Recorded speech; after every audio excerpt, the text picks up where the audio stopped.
नमस्कार, मनी गुरु की इस खास पेशकश में आप सभी का स्वागत है। मैं हूं स्वाति रायना।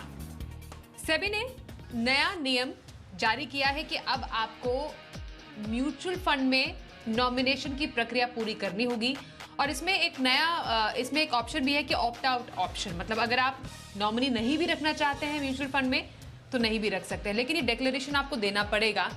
और अगर आप ऐसा नहीं करते हैं तो अगले साल मार्च तक उसके बाद आपका इनफैक्ट अकाउंट फ्रीज भी हो सकता है। अब इस पर समझना और जानना जरूरी है कि म्यूचुअल फंड में नॉमिनी के नियम कहते क्या है, क्यों आपको नॉमिनी रखना चाहिए, इस पर भी खास चर्चा रहेगी। इसके फायदे, नुकसान और खासियत चर्चा करने के लिए हमारे साथ हैं ऑप्टिमा मनी मैनेजर्स के एमडी पंकज मटवाल। पंकज जी, बहुत स्वागत करते हैं हम आपका मनी गुरु के इस शो में। और सबसे पहले सेबी का जो नया फरमान है म्यूचुअल फंड में नॉमिनेशन को लेकर, सबसे पहले उसकी बारीकी आपसे समझना चाहेंगे, क्या कहता है ये? Thank you Swati. देखिए, नॉमिनेशन तो बहुत जरूरी है ही। आप कोई भी इन्वेस्टमेंट करते हैं तो जब उस व्यक्ति की, जो इन्वेस्टर है, डिपॉजिटर है या इंश्योरेंस पॉलिसी होल्डर है, तो यदि उसकी मृत्यु हो जाती है तो उस केस में कौन वो व्यक्ति होगा जो उस बेनिफिट को कलेक्ट करेगा, तो इसके लिए नॉमिनेशन जरूरी है। अब तक ये था कि म्यूचुअल फंड में अगर सिंगल होल्डर है तो वहां पर तो नॉमिनेशन जरूरी था ही, लेकिन यदि कोई जॉइंट एप्लीकेशन करता है, यानी कि एक म्यूचुअल फंड स्कीम में यूनिट होल्डर जो है जॉइंटली सब्सक्राइब करते हैं या फिर एनीवन और सर्वाइवर है, तो उस केस में नॉमिनेशन कई बार नहीं करते थे और चलता था।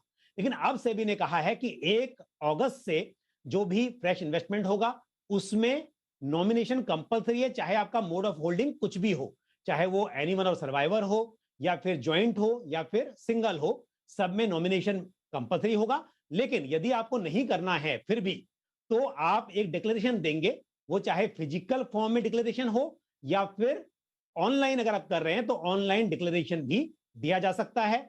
ऑनलाइन करेंगे तो उसमें आपको ई साइन करना है, और अगर ऑफलाइन करेंगे तो उसमें वेट साइन करना है, पेन से साइन करना होगा।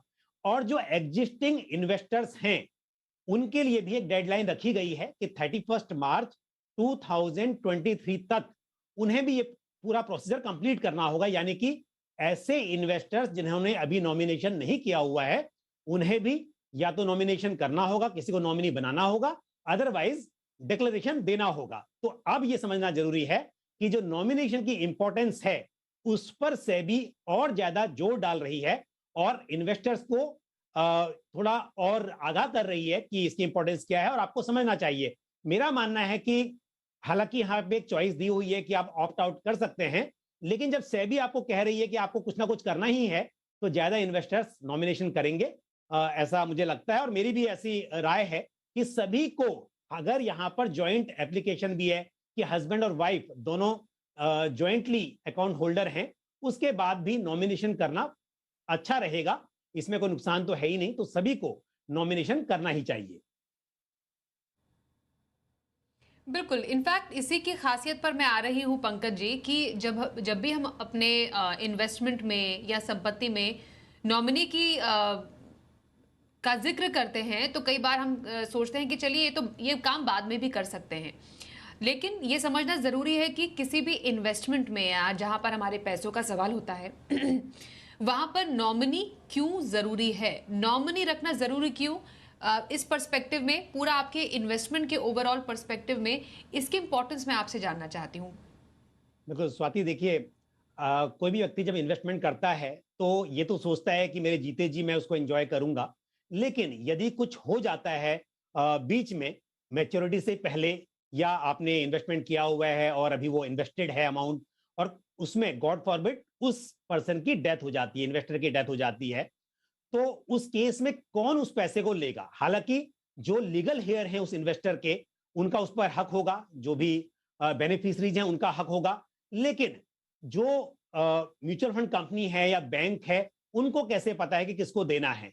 तो वो व्यक्ति एक डिक्लेरेशन दे रहा है, वो बता रहा है उस बैंक को या उस फाइनेंशियल इंस्टीट्यूशन को कि मेरी डेथ के बाद कौन व्यक्ति होगा जो इस पर क्लेम लेगा, किसको आपको पैसा देना है। तो ये बेसिकली सिंपल वर्ड में नॉमिनेशन है। हालांकि नॉमिनेशन के लिमिटेशंस हैं, हमने कई बार उस पर पहले भी इस प्रोग्राम में चर्चा की है कि नॉमिनी जो होता है वो पैसा ले तो सकता है, लेकिन कई चीजों में ऐसा है